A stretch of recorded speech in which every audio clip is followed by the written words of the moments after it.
The first bill of Ren's marriage arrived on a Tuesday, folded once, sealed with her husband's own signet, and laid upon her breakfast tray as though she were a lodger 3 days behind on rent, and she read every line of it before the chocolate had gone cold.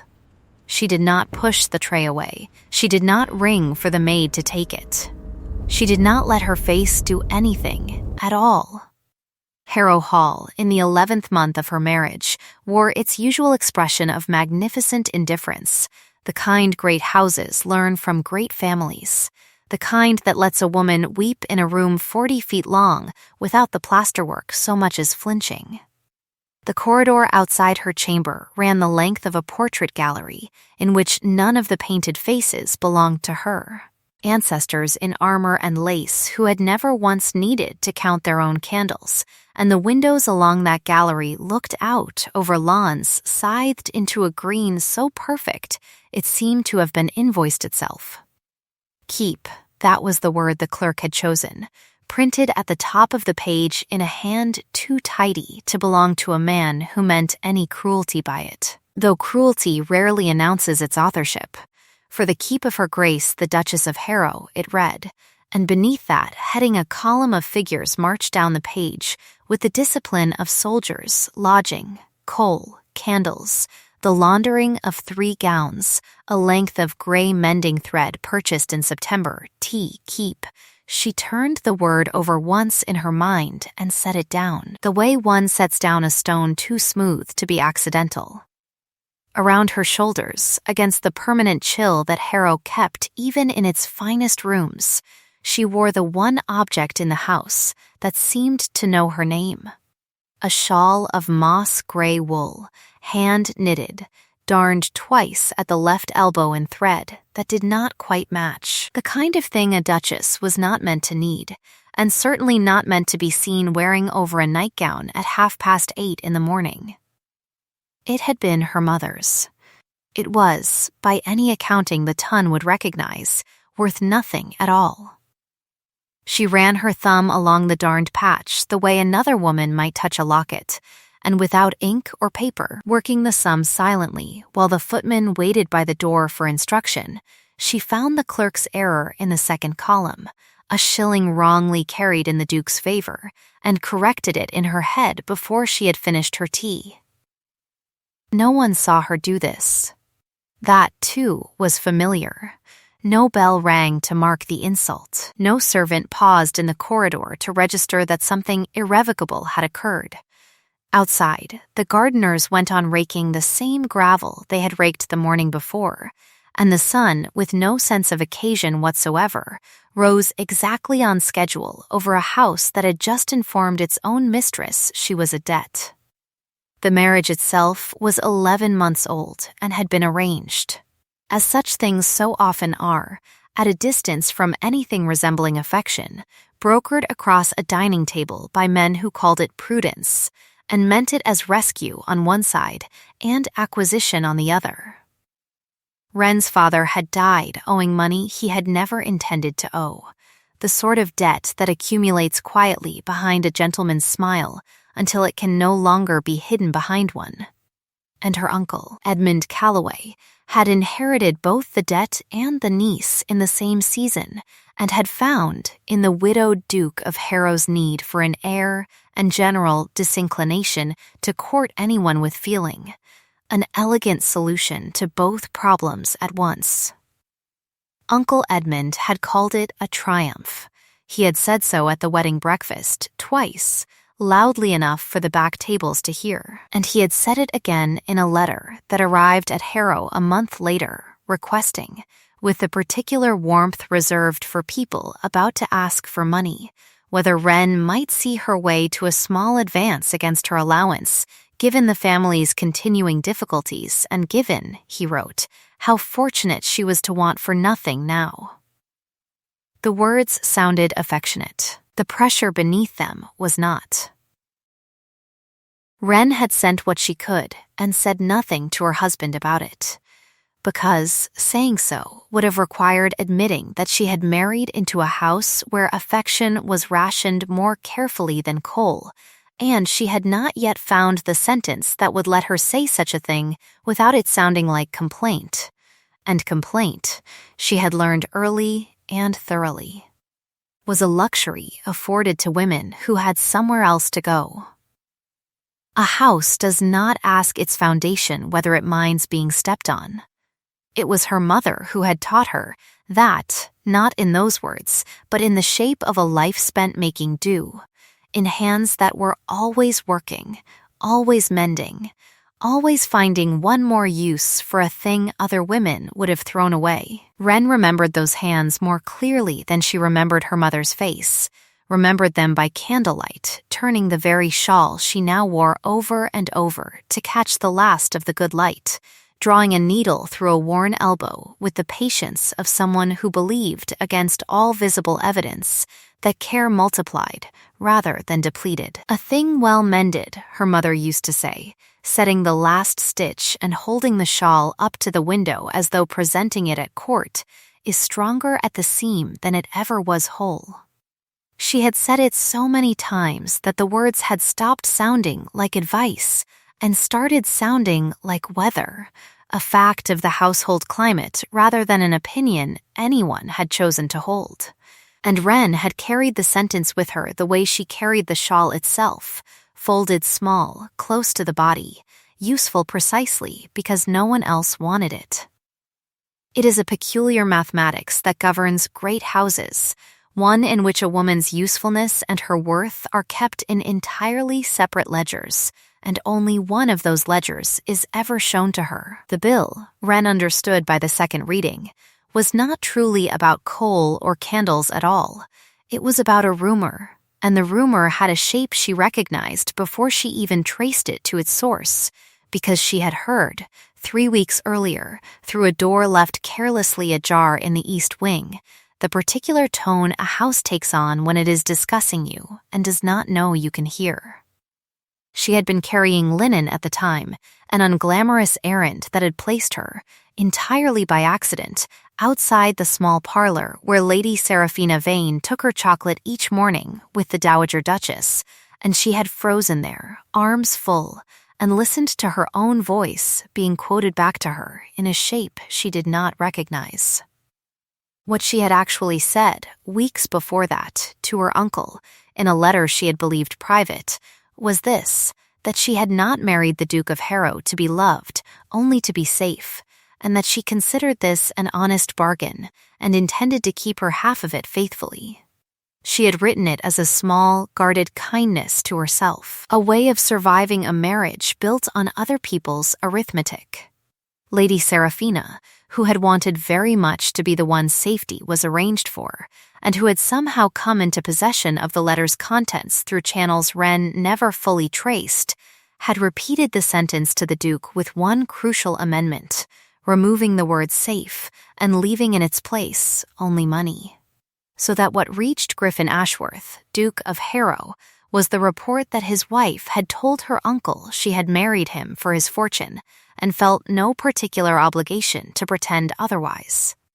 A man raised, as Griffin had been, by parents whose own marriage had been a masterpiece of mutual contempt, conducted entirely in front of the servants, does not receive such news gently. Even when he receives it in silence, and Griffin Ashworth had said nothing to his wife about it at all. He had simply gone to his steward, a meticulous and entirely blameless man named Pratt, and asked him to draw up an account. If she required maintaining, he had said, according to Pratt's later and much regretted account of the conversation, then she might as well see precisely what maintaining her cost. It was not shouted, it was not even unkind in its delivery, not in the way the world usually recognizes unkindness, with raised voices and slammed doors. It was worse than that. It was administrative. Wren, who did not yet know the exact wording Griffin had used, only felt its aftermath arrive on a breakfast tray in a clerk's careful hand, and she understood, the way one understands weather by the color of the sky, rather than by any forecast, that something had shifted in the house's opinion of her, and that whatever had caused the shift had happened somewhere she could not see and could not answer. Harrow Hall itself seemed built to make this kind of exile easy.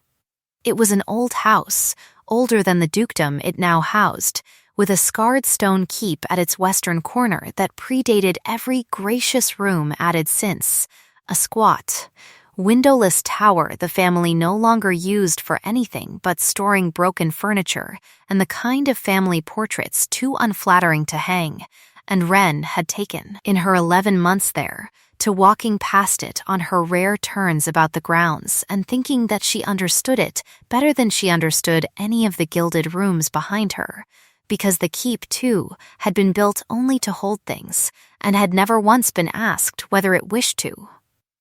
She dressed that morning in gray, as she dressed most mornings, not from mourning, but from a kind of instinct toward camouflage that had become second nature somewhere in the last 11 months, and she went down to breakfast in the family's smaller dining room with the bill folded inside her sleeve rather than left behind on the tray, because she had already decided, in the wordless way decisions sometimes arrive fully formed before the mind has finished, arguing with itself that she would not give anyone in this house the satisfaction of finding it and reading her reaction into its creases. The Dowager Duchess Augusta was already at table, dressed as always in a violet so dark it read as morning from any distance greater than 3 feet, and she looked up at Wren's entrance with an expression of such careful solicitude that Wren felt the hair rise along her arms before a single word had been spoken. "My dear," the Dowager said, "is everything quite all right? You look pale. There have been stories going about the servants' hall, and I never repeat such things, but I do worry." The words sounded like concern.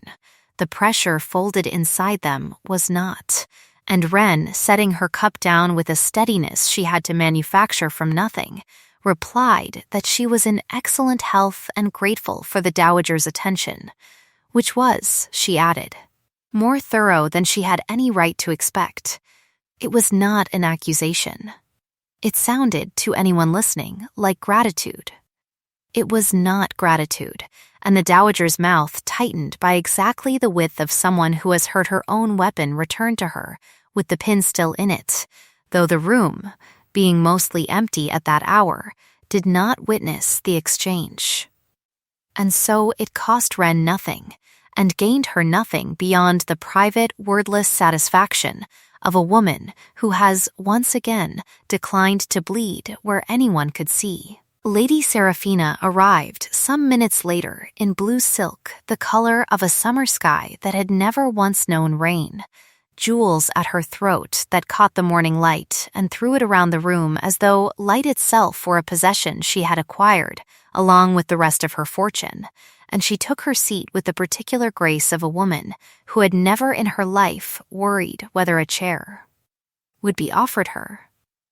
"How useful you are," she said to Wren, apropos of nothing at all, gesturing at the small basket of mending Wren had brought down out of habit rather than intention. "Most ladies of your position would not trouble themselves with a needle, but I suppose one grows accustomed to being economical." The words sounded like a compliment. The intent beneath them was a blade turned sideways so it would not show at the entry wound, and Wren, folding her hands over the basket as though it were the most natural companion in the world, said only that she had always found economy a kind of honesty, and that she was glad it showed. It was not a retort. It relocated the fault, gently and irreversibly, onto the person who had raised the subject, and Lady Seraphina's smile did not so much as flicker, because a smile like hers had been trained since the cradle never to flicker, but her fingers, resting on the handle of her chocolate cup, went still for exactly as long as it takes to recover from being answered.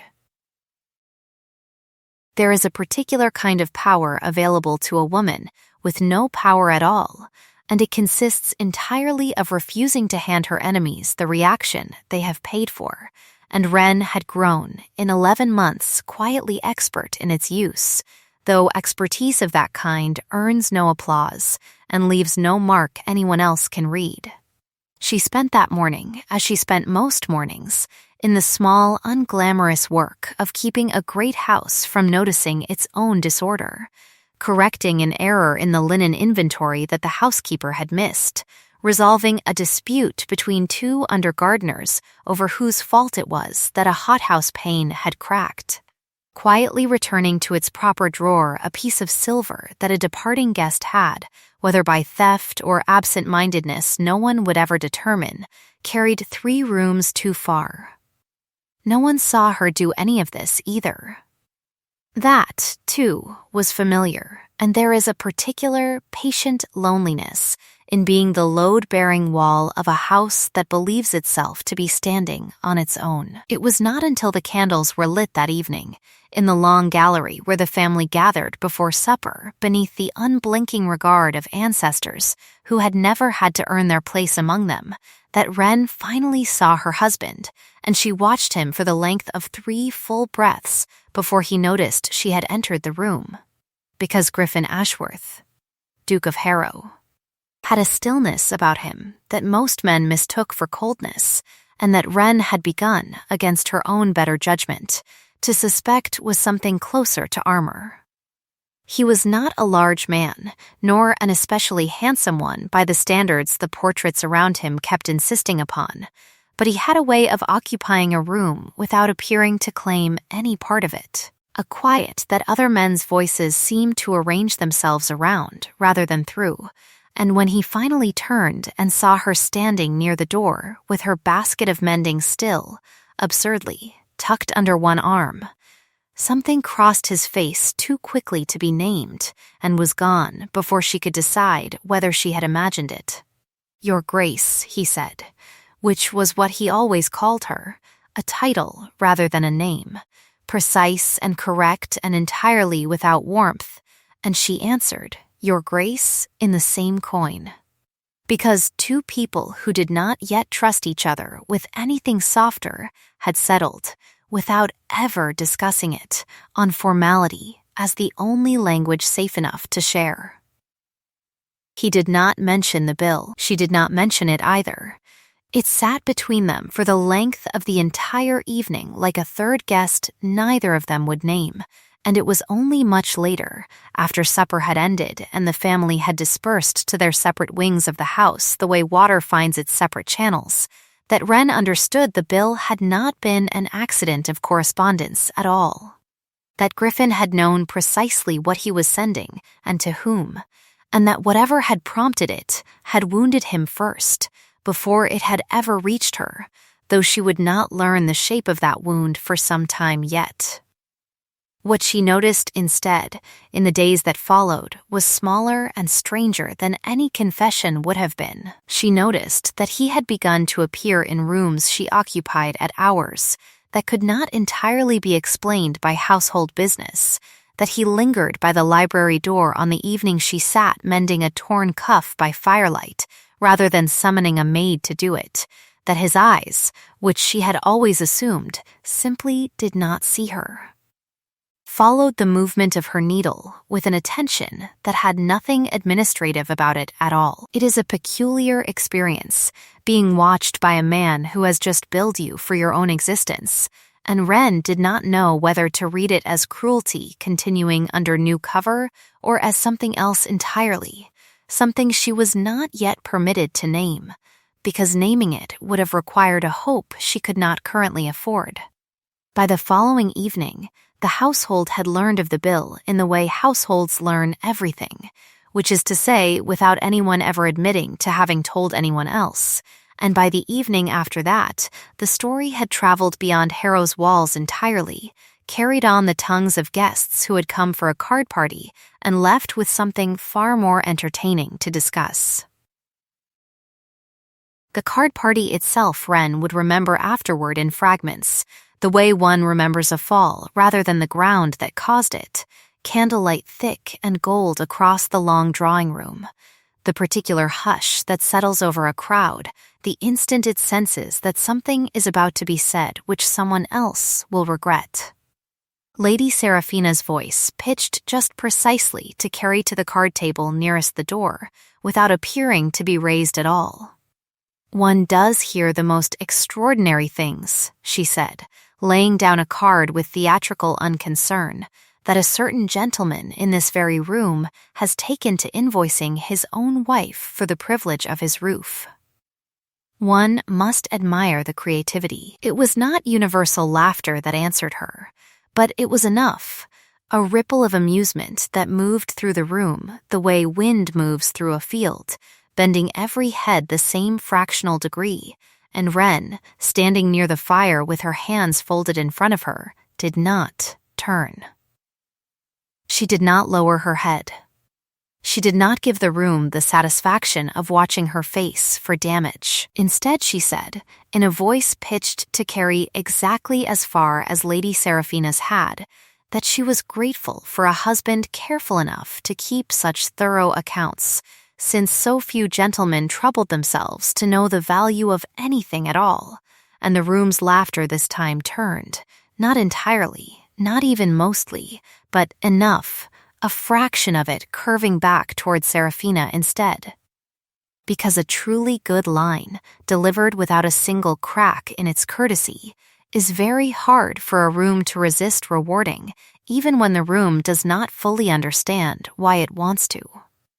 It was not a triumph. Wren felt no triumph standing there, only the particular hollowness that follows any performance of composure, the knowledge that she had won a point in a game she had never wanted to be entered into, and that the cost of winning it had been spent from a reserve of dignity that did not replenish itself for free. Across the room, near the tall windows where the night pressed dark and indifferent against the glass, Griffin Ashworth had gone very still, stiller even than his usual stillness, and Wren, catching the edge of his profile in the candlelight, saw something in the set of his jaw that she could not read as anger, and could not quite let herself read as anything gentler either. He crossed the room a moment later, not hurrying, never hurrying, and the crowd parted for him the way crowds always parted for him, an old habit built from generations of men exactly like him, and he came to stand beside Wren rather than before her, close enough that the gap between their shoulders read, to anyone watching, as a deliberate arrangement rather than an accident of space. "My wife," he said, to no one in particular, and to the entire room at once, "keeps better accounts than any man in my employ, and I have yet to find an error in one of them." It was not a large defense. It would not undo a single word Seraphina had spoken, nor erase the laughter that had already traveled through the room and out into the wider world where it would be repeated, embellished, and eventually returned to Wren in some crueler shape entirely.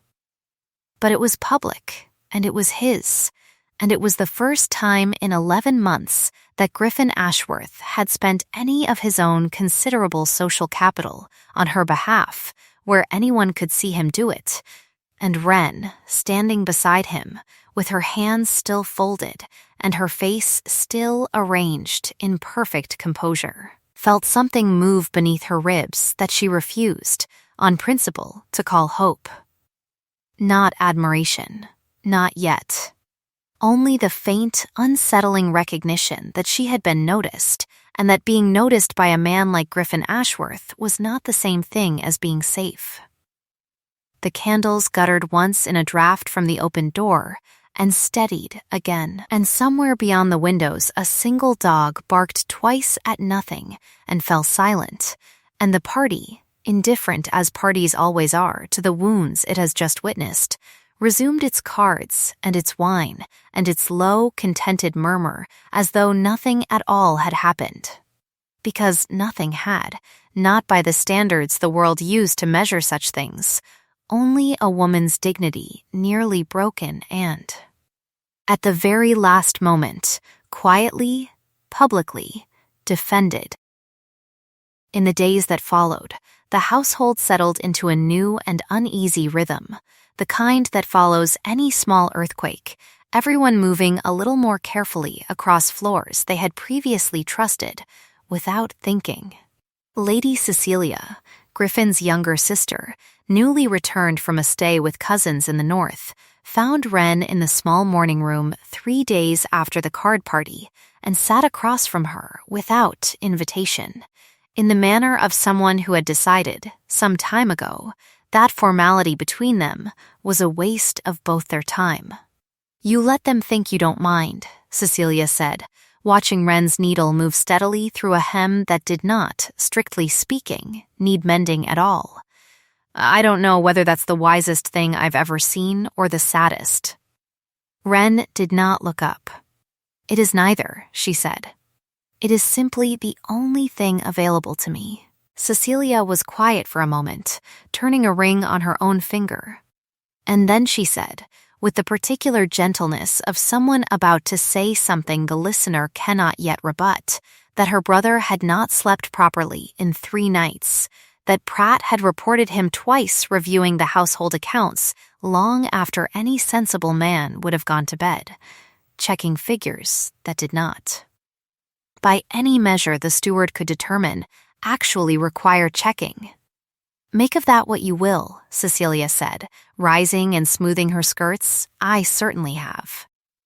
She left on that observation and did not wait for Wren to answer it, because there was, in truth, no answer Wren was prepared to give, not even to herself, not yet. That evening, alone in her chamber with the fire burned low and the shawl drawn close around her shoulders, Wren took the bill from where she had kept it folded inside the lining of her workbox, unfolded it once more under the candle, and read it through a final time, not for its arithmetic, which she had long since committed to memory down to the last erroneous shilling, but for what it told her about the man who had ordered it written.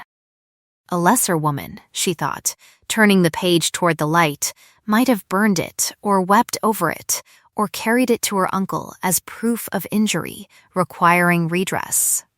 She did none of these things. Instead, she began, quietly and without informing a single soul in the house, to gather what money she had of her own, a small sum left to her outright by her mother and kept apart, on her mother's own careful instruction, from anything a husband might one day claim as his, together with the modest proceeds of needlework she had, over recent months, begun taking in discreetly through the housekeeper's cousin in the village, fine mending and lacework sold under a name that was not her own, to ladies who would have been horrified to learn a duchess's hands had touched it. It was not, by the standards of the house she lived in, a great deal of money. It was, by the standards of the bill folded on the table before her, precisely enough, to the shilling-corrected clerical error and all. She counted it twice, by candlelight, the coins arranged in small disciplined stacks across her writing table, exactly as the bill's own figures had been arranged in their disciplined column, and something in the symmetry of it, her accounting answering his, felt less like defeat than she had expected, and more like the closing of a ledger long left open. A thing well mended, she thought, running her thumb once more along the darned patch at her shawl's elbow, is stronger at the seam than it ever was whole, and she did not yet know precisely what she intended to mend by morning, only that she had grown tired, in the particular, bone-deep way that comes after long patience rather than sudden shock, of being an entry in someone else's account rather than the keeper of her own. By the time the sky beyond her window had gone from black to the color of a fish's belly, Wren had dressed herself without a maid's help, in the plain gray traveling dress she had worn on the journey to Harrow 11 months before, and she had folded the coins into a small linen purse and carried them, along with the itemized bill smoothed flat between 2 sheets of blank paper, down the back stairs the servants used before the house woke. She found Pratt already at his desk in the estate office, a man who kept country hours out of habit rather than instruction, and she set the purse before him without preamble. "The full amount," she said, "correct to the shilling, including the one your clerk miscounted in his Grace's favor. which I have paid regardless, since I would not have it said I left any account of mine unsettled. Pratt, to his credit, had the grace to look as though he wished the floor might open beneath his chair, and he counted the coins twice with visibly unsteady hands before writing out a receipt in his careful clerk's script and pressing it into her palm as though it were something that might burn him if held too long. It was not vengeance. It would have been easy and almost forgivable to call it vengeance, a woman settling a debt to prove a point, but Wren felt none of the hot satisfaction such a reading would have promised. She felt only the particular calm that comes after a decision has finally been made, rather than merely considered, the same calm her mother's hands must have known each time the last stitch closed a seam. A thing well mended, she thought again, is stronger at the seam than it ever was whole, and she was not yet certain which of them, herself or the marriage, was the thing being mended, only that something in her had been sewn shut that morning that would not easily be opened again by anyone who had not first earned the right to try. She left no letter for her husband. She had considered one, had even begun 3 separate drafts the night before, each abandoned for saying either too much or not nearly enough, and in the end she left only a single line for Cecilia,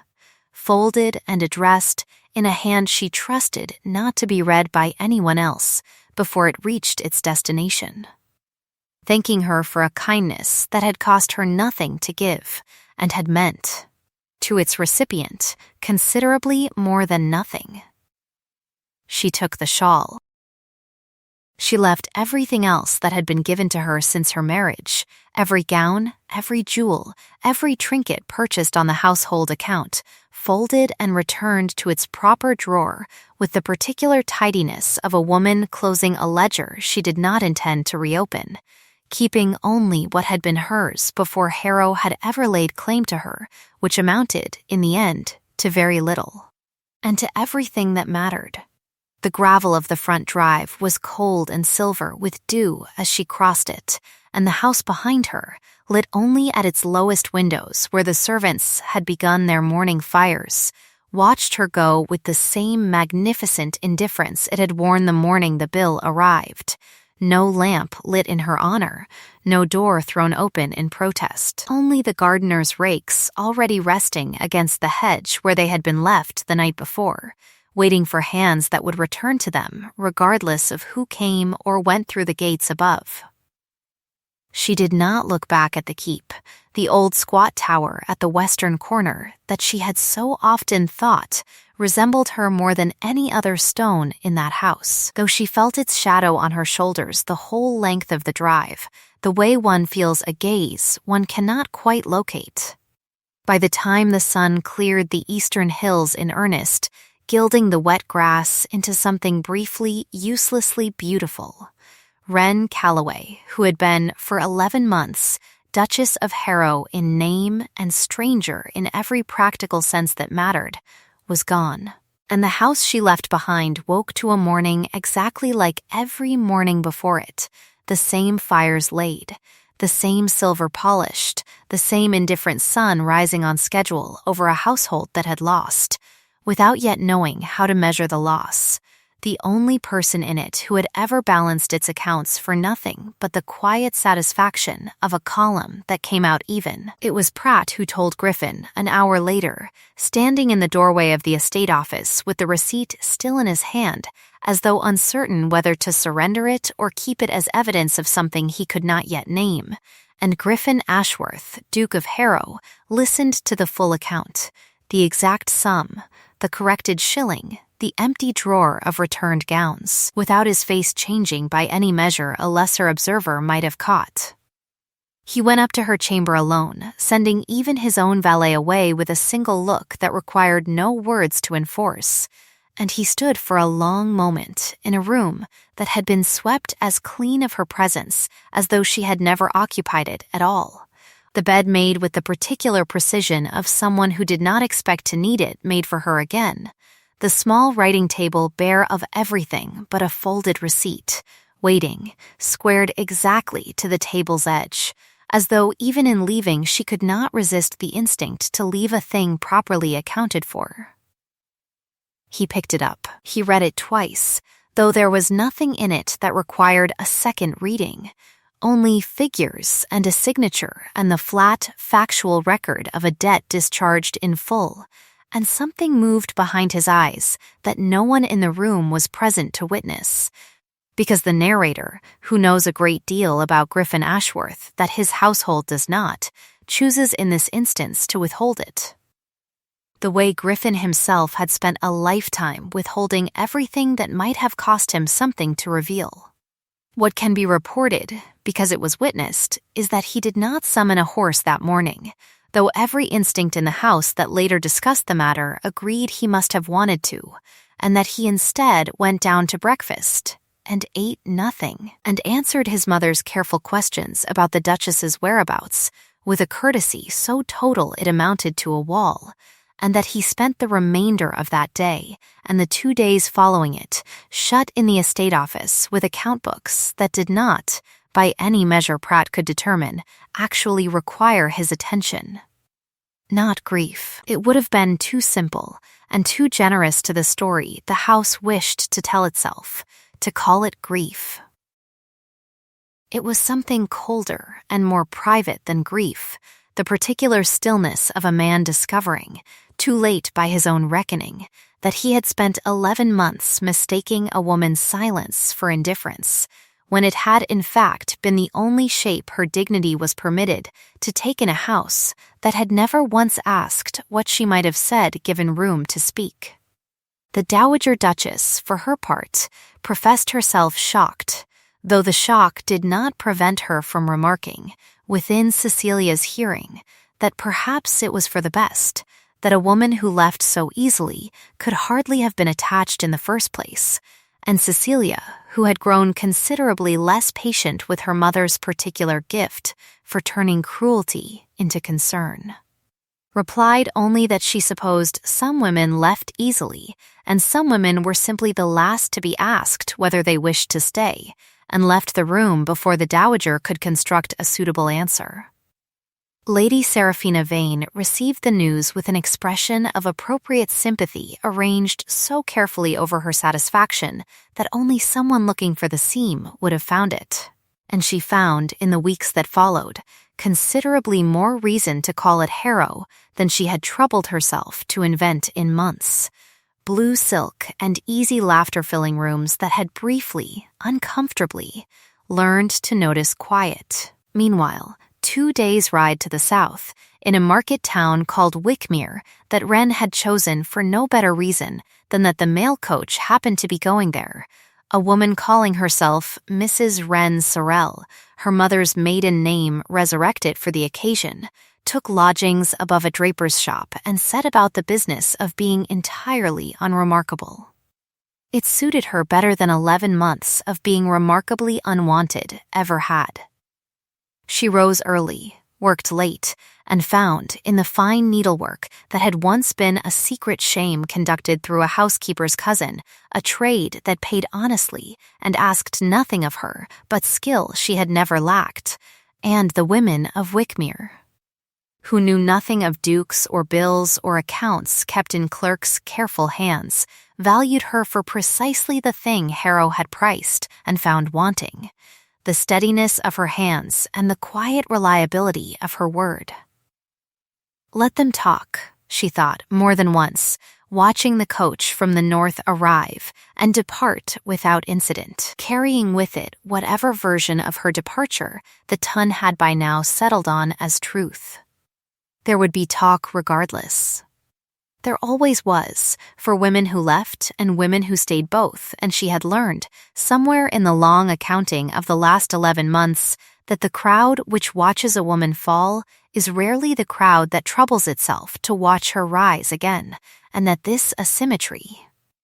unfair as it was, freed her from needing either crowd's good opinion in order to know her own worth. She kept the shawl over the back of her single chair, mended at the elbow, and touched it some evenings the way another woman might touch a letter she had promised herself not to reread, and if she thought of a man standing very still in a candlelit gallery, saying, "My wife keeps better accounts than any man in my employ," she did not let herself think of it for long.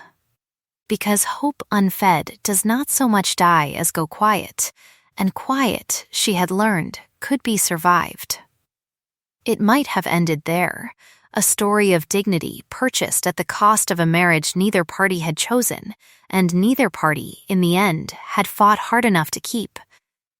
Had it not been for a letter that arrived at Harrow some 3 weeks after Wren's departure, delivered not through the ordinary channels of the post, but placed, with theatrical discretion, into the Dowager Duchess's own hands by Lady Seraphina, who explained, her voice carrying precisely the correct proportion of reluctance and duty, that she had come into possession of it entirely by accident, through a chambermaid who had once been in service to Wren's uncle, and that she had debated for days whether conscience permitted her to keep silent. The letter was written, or appeared to be written, in a hand very close to Wren's own, addressed to Edmund Calloway, and dated some 6 weeks into the marriage, a full 5 months before Wren's actual guarded letter to her uncle had ever been penned. "I have done what was asked of me," the forged letter read, "and married where I was told to marry, and I will play the dutiful wife exactly as long as it takes to secure what is owed us, and not 1 day longer. When the accounts are settled to my satisfaction, I intend to be gone, and no one, least of all a man who values a wife the way he values a column of figures, will find grounds to hold me." It was, in its way, a masterpiece of cruelty, because it took the truth Wren had actually written, the private, guarded honesty of a frightened woman securing her own safety, and inverted it into precisely the mercenary calculation the household had already half believed of her, dressed now in ink, and a signature and a date that made it look, to anyone who had not been present for the actual sequence of events, like prophecy fulfilled, rather than fabrication.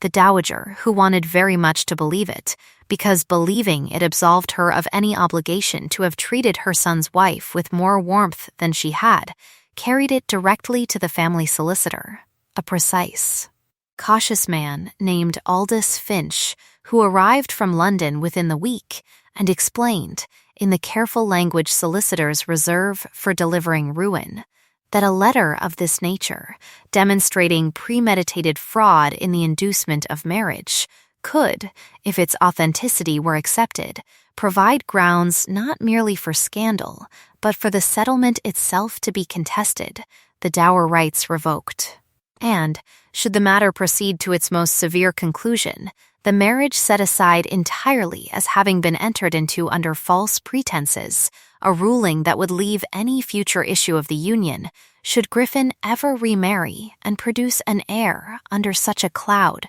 vulnerable to challenge for a generation. It was no longer, in other words, a matter of wounded pride or drawing-room gossip. It had become a matter of the dukedom's very continuity, the kind of threat that reached forward into rooms not yet built and years not yet lived, and Wren, 2 days' ride away in Wickmere, with a needle in her hand, and no notion that her name was being weighed in a solicitor's careful language against the future of a house she had already left, remained, for the moment, entirely unaware that the ground beneath the life she had walked away from had just opened into something far more dangerous than a clerk's bill. Griffin read the letter twice in Finch's presence,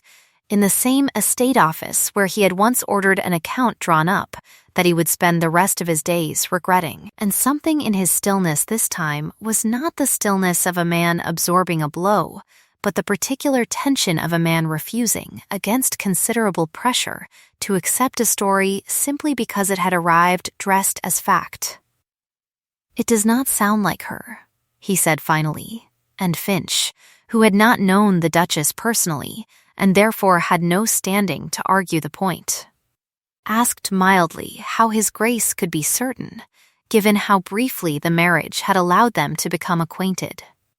Griffin did not answer that directly. Instead, he rose, crossed to the locked cabinet where the estate ledgers were kept, and drew out a slim volume that had not in fact been reviewed by Pratt in months, because Pratt did not know that his employer had taken, some time ago, to reading through the household accounts late at night, not because the figures required his attention, but because the hand that had kept them, small and steady and entirely without flourish, had become, somewhere in the long quiet of those evenings, the closest thing to a conversation he still permitted himself with a wife he had wronged and could not yet find the courage to follow. He laid the ledger open beside the forged letter and set the two side by side beneath the lamp, and Finch, leaning close, saw it before Griffin said a single word. The way a genuine hand and a borrowed one never quite agree, no matter how carefully the borrowing has been practiced. The loop of a letter here, the pressure of a downstroke there. Small disagreements, invisible to a casual eye and unmistakable to one that had spent months studying the original without ever admitting to himself why. There, Griffin said, and it was not a question. Her sevens are never crossed. Not once, in 11 months of figures, in a hand as consistent as this one claims to be. And here, he said, tapping the forged letter's third line, they are crossed twice. It was a small thing. It was, by any reasonable measure, an absurdly small thing on which to hang the future of a dukedom, a single crossed numeral in a letter otherwise convincing enough to have fooled a dowager who wanted very much to be fooled. But small things, Griffin had begun to understand only very recently, and at considerable cost, were precisely the things his household had spent 11 months failing to notice, and he was no longer willing to be a man who overlooked them. It was into this room, some hours later, that Great Aunt Honora arrived, unannounced and entirely unbothered by the lack of announcement. A formidable old woman in unfashionable black, who had buried 2 husbands and outlived every relative foolish enough to underestimate her, and who had, upon hearing from Cecilia's hastily dispatched letter that the household was preparing to believe the worst of a girl she herself had met only twice and liked considerably more than she had ever liked the dowager, come directly from her dower house without waiting to be asked. "I do not need to see the letter to know it is false," she announced, settling into the best chair in the room with the air of a woman who intended to remain in it until the matter was resolved to her satisfaction. "Because I have met the girl, and I have met her uncle's chambermaid's employer's opinion of the girl, which is not the same thing at all, and I have found, in 81 years of watching people lie to me, that the ones who lie best always overreach by exactly one detail too many." "Show me the detail." Griffin showed her the crossed sevens and the date, and Finch, recovering some of his professional composure, added the final piece that had been sitting in plain sight the entire time, waiting for someone with the patience to notice it. The letter's date placed it a full 5 months before the incident of the itemized bill, and yet its final line, in a flourish evidently meant to wound with specificity, referred to Griffin as a man who valued his wife the way he valued a column of figures, a description that made perfect sense to anyone who had heard the bill discussed after the fact, and no sense whatsoever to a woman supposedly writing 5 months before any such bill existed to be discussed. "There it is," Great Aunt Honora said, with the flat satisfaction of a woman watching a hand of cards laid finally face up.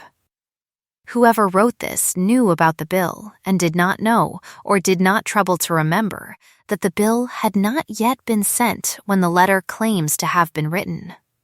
A forger with a memory for cruelty, and no memory at all for calendars. It did not take Finch long, once the anomaly had been named aloud and could no longer be politely ignored, to trace the paper itself to a stationer patronized almost exclusively by ladies of a particular circle in the county. Nor did it take Cecilia long, applying herself to the question with the particular relish of a younger sister presented at last with an enemy she was permitted to hate. Openly, to recall that Lady Seraphina Vane had purchased a quantity of that very paper not 6 weeks before, ostensibly for correspondence with a cousin in Bath, who, upon a discreet inquiry, proved to have received no letters from her at all that season. Confronted, in a private interview from which even the Dowager was, for once, excluded, Lady Seraphina's composure held for exactly as long as it took Great-Aunt Honora to lay the ledger, the letter, and the stationer's account book side by side on the table between them and ask, in a voice gone very quiet and very dangerous, whether she would prefer to explain herself now or explain herself to a magistrate. And it was the quiet, more than any accusation shouted, that finally broke what jewels and charm had spent a lifetime protecting. She had not meant, Seraphina said at last, her voice, for once entirely without its practiced music, for it to go so far. She had meant only to hasten what she was certain would happen regardless, a woman like that never truly belonging in a house like this. And if she had helped the truth along a little, surely that was not so very different from simply being right early. It was not an apology. It was, Griffin observed afterward to no one but himself, a fairly complete explanation of everything wrong with a world that had allowed Lady Seraphina Vane to believe, her entire life, that being born beautiful and well-connected entitled her to treat other people's futures as raw material for her own convenience, and it changed nothing about the letter's falseness and everything about how the household would be permitted to speak of Wren Calloway from that day forward.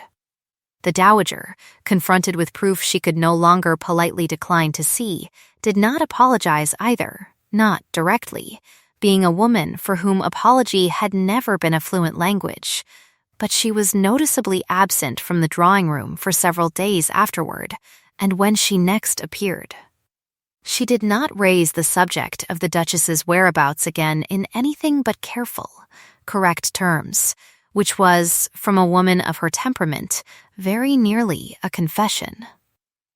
Griffin said very little through all of it, standing mostly at the window with his back to the room, while the machinery of vindication ground forward around him, because the exoneration of his wife's name,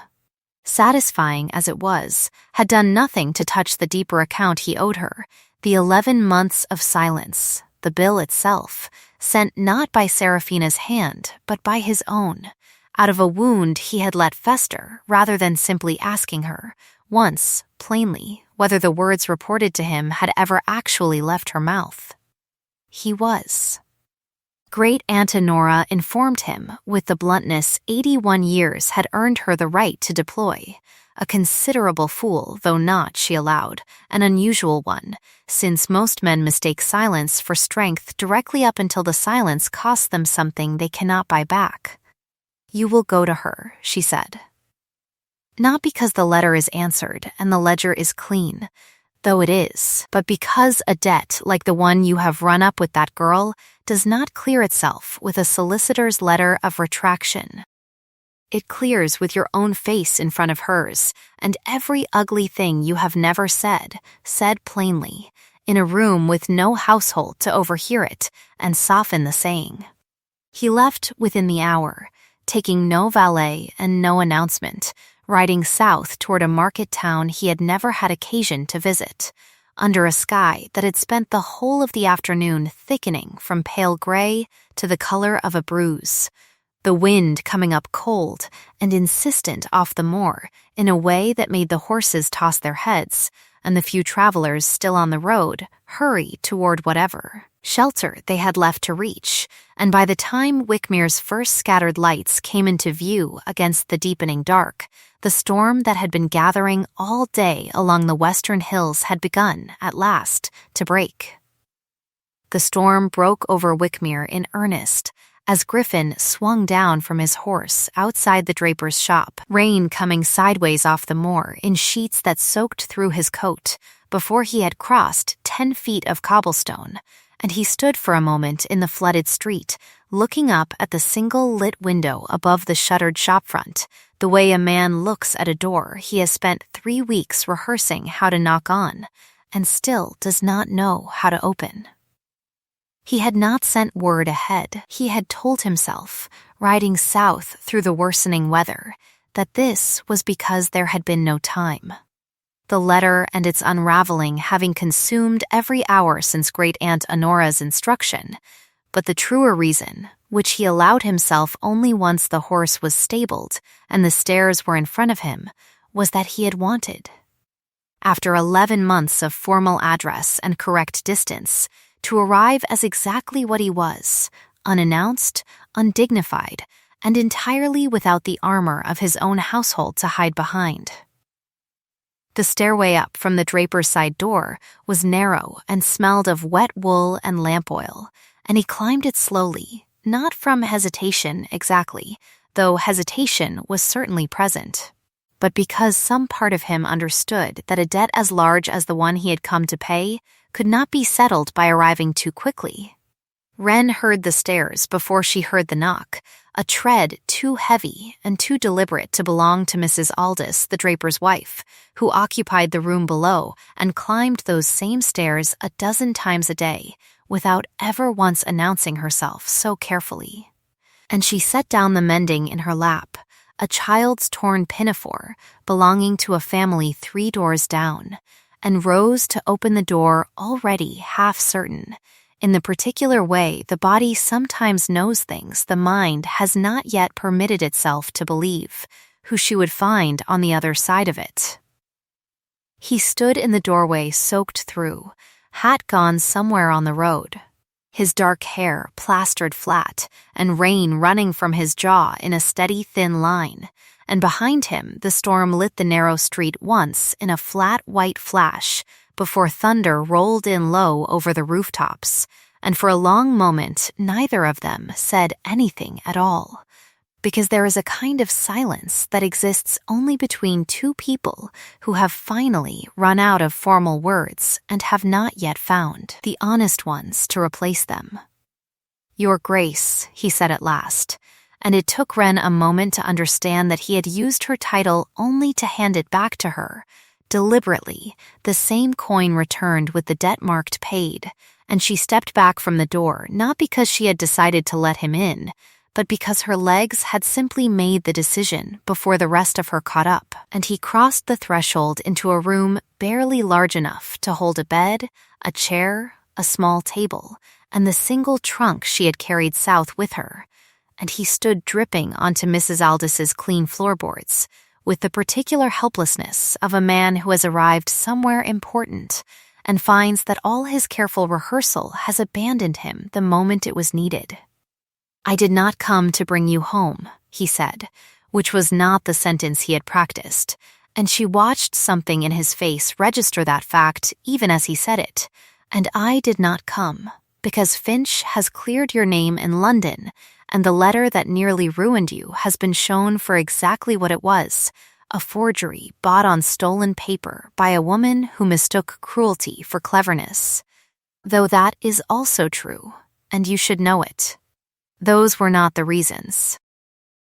He crossed half the small room's length as he said this, not hurrying, his boots leaving a dark trail of rainwater across the boards, and stopped a careful, deliberate distance from her, close enough that she could see the exhaustion carved beneath his eyes and the rain still catching in his lashes, far enough that the space between them remained, unmistakably. A space he had left there on purpose.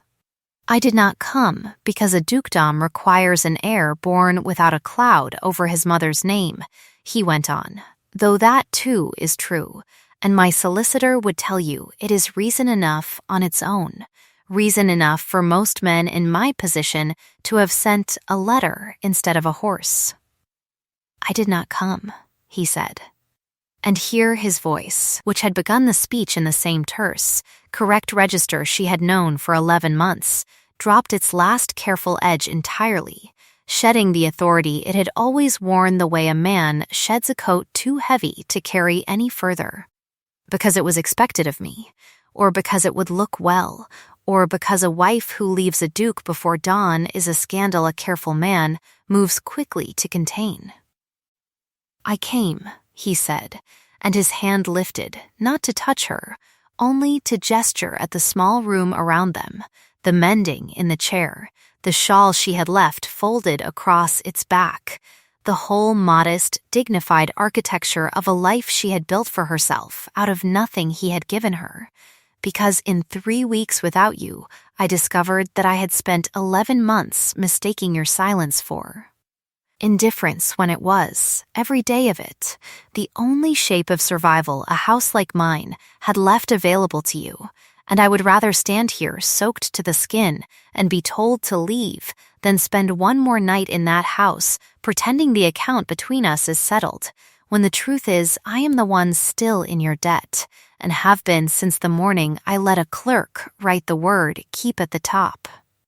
of a page and believed, even for an hour, that it described you. The word landed in the small room and stayed there, the way a struck bell keeps sounding after the hand has left it, and Wren felt something rise in her chest that she recognized, with some distant, still-functioning part of her mind, as the exact shape of everything she had spent 11 months refusing to feel where anyone could see it,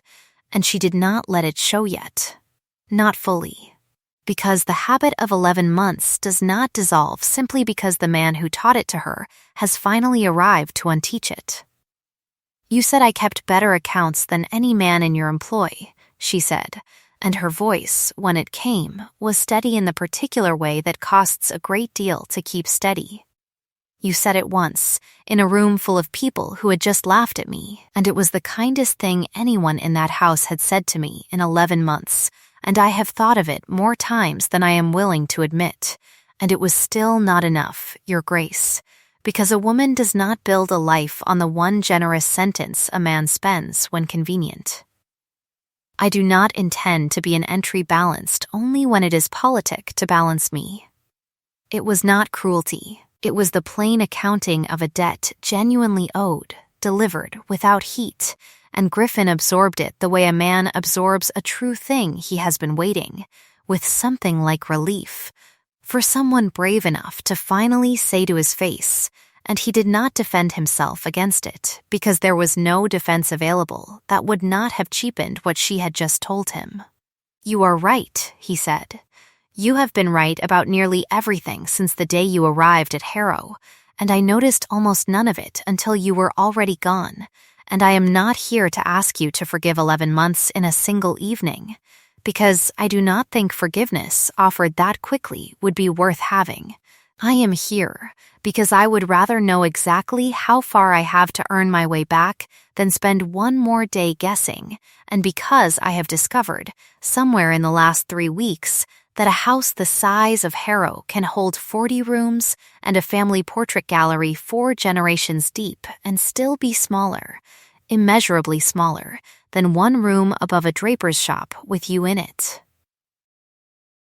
Outside, the storm threw a fresh sheet of rain against the small window, and somewhere below a shutter banged loose, and was still. And in the charged quiet that followed it, Griffin closed the last of the distance between them, slowly, in the same measured increments he had crossed the whole room in, giving her, at every step, the plain and unhurried chance to tell him to stop. And she did not tell him to stop, though she did not move to close the distance from her own side either, holding, even now, the last inch of ground that was hers to hold. I did not come because I need an heir, he said again, quieter now, closer now, and I did not come because a scandal unaddressed damages a name I was born to and never asked to carry so carefully. I did not come because it would look well to the county, or because my mother wishes it, or because Cecilia has not stopped asking after you since the morning you left. I came, he said, and here at last his voice lost every trace of the register he had worn since the day she first met him in a candlelit gallery, and called him Your Grace as though it were the only word available to her. Because in 3 weeks of an empty house, I learned precisely what I am willing to live without and what I am not. And I am not willing to live without a woman who corrects a clerk's arithmetic in her head before her tea has gone cold and never once asks anyone to notice her doing it. I want to be wanted, Ren. Not managed, not maintained, not kept, he said, and the word landed exactly where he meant it to land, turned finally, deliberately, back against the use it had been given 11 months before. Wanted. The way a person is wanted when there is no ledger anyone is keeping, and no one left to impress, and no household watching to record the transaction. Wanted simply because a room is better with you standing in it than empty. Ren felt the tears come before she had decided to permit them. Not the collapse of a woman finally broken, but something closer to a long-withheld truth finally reaching the surface after 11 months and 3 weeks of being asked to stay beneath it, and she did not turn away to hide them, because there was, for the first time in longer than she could easily measure, no one in the room she needed to hide them from. "Say it again," she said, her voice thick but steady. Not the title, not the courtesy. Say the true reason. Because I have spent a year learning to hear the difference between a kindness and a kindness meant to be overheard, and I will know if you are performing this for an audience of one. "There is no audience," he said. "There is only you, and I came because I wish it. Nothing more complicated than that. No ledger, no air, no scandal. Only that I would rather be refused by you tonight than comforted by anyone else for the rest of my life." "Yes," she said, and the word arrived so simply, so entirely, without the careful architecture either of them had spent a year building around every sentence they exchanged, that it seemed for a moment almost too small to carry the weight it was carrying. "Yes, because I wish it too." And she held out her hand, not the whole of herself yet, not everything, but her hand, open, across the last small distance between them, and he took it and did not let it go. Not that night, not in the years that followed. And it was that single, unremarkable gesture, a hand taken and simply, steadily held, that would be the thing Ren remembered most clearly when she tried, much later, to describe the night the accounting between them finally closed. Sometime later, with the storm still working itself out against the little window and the lamp burned low, she showed him the shawl folded over the back of the chair and told him, for the first time, about a pair of hands working by candlelight, and a sentence repeated so often it had stopped sounding like advice and started sounding like weather. A thing well mended is stronger at the seam than it ever was whole, and Griffin, turning the worn wool over in his own hands, with a care she had not expected from a man who had once ordered a bill drawn up against her keep, said only that he understood it now in a way he suspected he would have dismissed as sentiment a year before, and that he intended, if she would permit him, to spend considerably longer than a year proving he had understood it properly. A year turned over, as years do, indifferent to the particular dramas conducted beneath its passing, and Harrow Hall changed in ways too gradual for any single day to take credit for, and too complete, by the time a full 12-month had passed, for anyone to mistake as accidental. The old stone keep at the western corner of the house, the squat windowless tower that had for generations held nothing but broken furniture and unflattering portraits, was cleared out room by room that spring on the Duchess's own instruction, its narrow windows widened, its cold hearths relit, until it stood, by early summer, transformed into a plain, well-lit workroom, where a dozen girls from Wickmere and the surrounding villages, daughters of tenant farmers and tradesmen who would otherwise have had no trade to inherit, were taught fine needlework and household accounting by a duchess who insisted on teaching several of the classes herself, and who had, over the dowager's initial and increasingly half-hearted objections, hung above the workroom door a small painted sign bearing a single word, reclaimed rather than removed. The keep, so that the word which had once been used to shrink her had become, by her own hand, a place built to hold and to teach rather than to diminish. Lady Seraphina Vane was not present to witness any of this. Her role in the forged letter, once confirmed beyond any polite ambiguity, had cost her precisely what a woman of her particular currency could least afford to lose. And though no formal punishment was ever pronounced, the county's drawing rooms, which had once vied for her company, found themselves suddenly and universally engaged elsewhere whenever her name was mentioned, an informal but thorough exile conducted entirely through invitations quietly not extended. And by the time the workroom in the old keep held its first public exhibition of the girls. Finished work, Seraphina Vane had removed herself to a cousin's house in a county distant enough that her name rarely troubled Harrow's conversation at all. Uncle Edmund Calloway, for his part, having learned rather more than he wished to about the consequences of treating his niece's marriage as a financial instrument, wrote fewer letters requesting advances and more, in time. Requesting simply to be remembered to her, which Wren answered with a courtesy that owed nothing to obligation and everything to the plain fact that a woman secure in her own worth can afford a generosity she could never have spared when she had none to spare. It was on a bright, storm-scrubbed morning in early autumn, 1 year and 1 season almost exactly from the morning a bill had arrived on a breakfast tray, that Harrow Hall opened its gates to the whole of Wickmere and half the county besides for the first public exhibition of the keep's workroom, tables set out across the lawns the gardeners still raked with the same unbothered rhythm they had. Always kept, bunting strung between the old stone tower and the gracious house it had always stood slightly apart from, children running barefoot through grass that had once been scythed into a perfection too fine for anyone's comfort, and was now, for one afternoon, simply grass again, made for running on. Great Aunt Honora held court from the best chair on the terrace, informing anyone within earshot that she had known precisely how the whole affair would end from the very first week, a claim no one present troubled to dispute.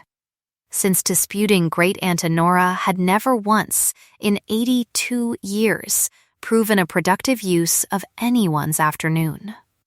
Cecilia moved through the crowd with the particular pleasure of a woman watching a prediction she had made privately and confidently come entirely true, and even the Dowager Duchess, dressed for once in a color lighter than mourning, stood near the workroom door examining a length of lacework with an expression that might, in a woman more practiced at admitting fault, have been called something close to pride. It was into this gathered crowd, once the exhibition tables had been examined and the first round of cider poured, that Griffin Ashworth, Duke of Harrow, climbed the low stone step before the keep's newly widened door, and asked, without any great ceremony, for a moment of everyone's attention. And the crowd, which had learned over the past year that its duke rarely asked for such things, and never wasted them when he did, quieted by degrees the way a room always quiets for a man who has earned the right to be listened to rather than merely inherited it. A year ago, he said, his voice carrying easily across the lawn in the particular quiet that follows real attention rather than mere politeness, most of you believed. Because I gave you every reason to believe it, that my wife was a burden this house had been asked to carry, an account to be balanced rather than a woman to be valued.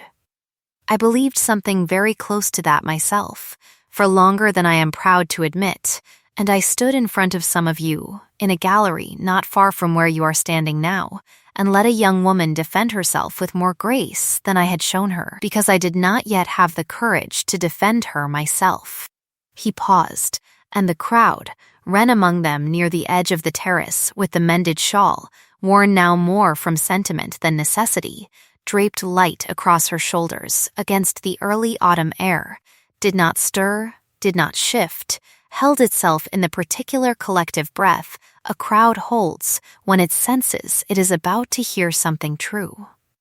"We were wrong," he said, and there was no hedging in it, no courtly softening, only the plain, unadorned admission of a man who had spent a year learning that owning a mistake aloud costs less than the mistake itself.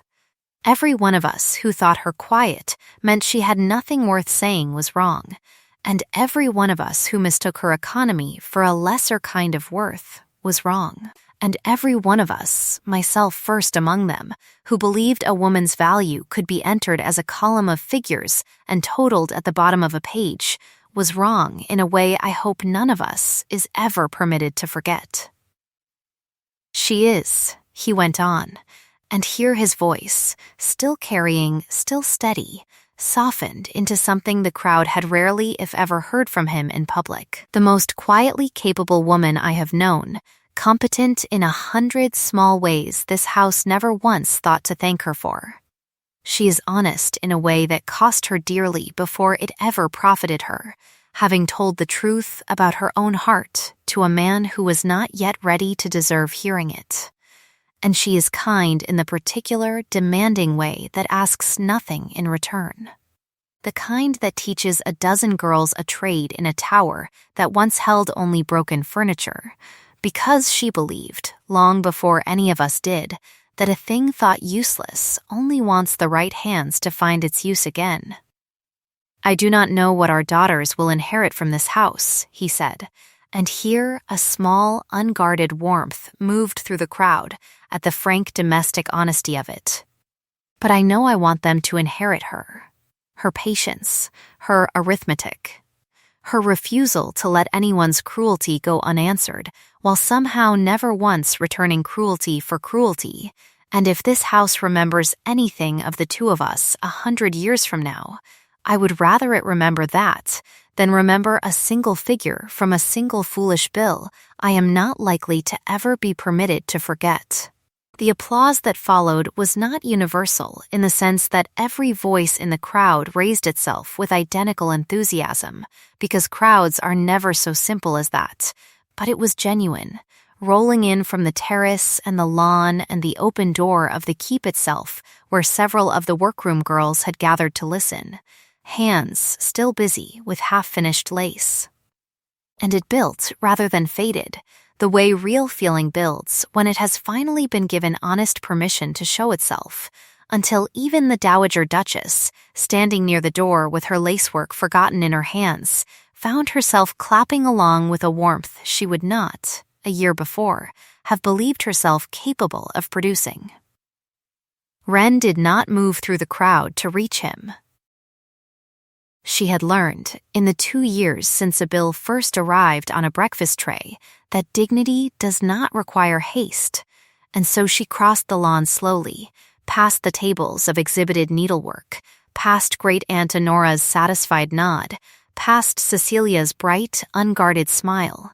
until she stood before her husband on the low stone step of the tower that had once held nothing but broken things, and now held a room full of girls learning that their hands, too, were worth something the world had not yet troubled itself to notice. And he took her hand, the same unhurried, unshowy gesture he had offered her a year before in a rented room above a draper's shop, and did not let it go. It was not a perfect marriage that stood there on that stone step in the last gold light of an autumn afternoon, because no true marriage, mended honestly rather than merely performed, ever is. It had not been easy, the year behind them proof enough of that, built from a bill and a lie and a forged letter and a storm that had to break before either of them found the courage to say what they actually meant. But it was shared, plainly, evenly, in the particular way that a debt long carried alone becomes, once finally divided, lighter than either party believed a burden could be. And that, Wren thought, watching the last of the applause settle into the easy, contented murmur of a crowd returning to its cider and its lace and its children running barefoot through grass grown wild enough at last to be run on, was more than enough. The storm that had carried Griffin south to her had broken fully by the following dawn, she remembered, clearing to a sky scrubbed so clean it seemed almost startled by its own light. And she thought of that morning now, standing on the tower step with her hand held fast in his, and the last of the cheering settling around them, like something warm finally allowed to land. Because dawn, she had come to understand, was not the reward given only once for surviving a single storm, but a thing that kept arriving, faithfully, at the end of every dark night a person was brave enough to sit through. And she meant, for as many dawns as she was given, to be standing exactly here, her hand in his, mended at every seam that mattered, and stronger, always, for it.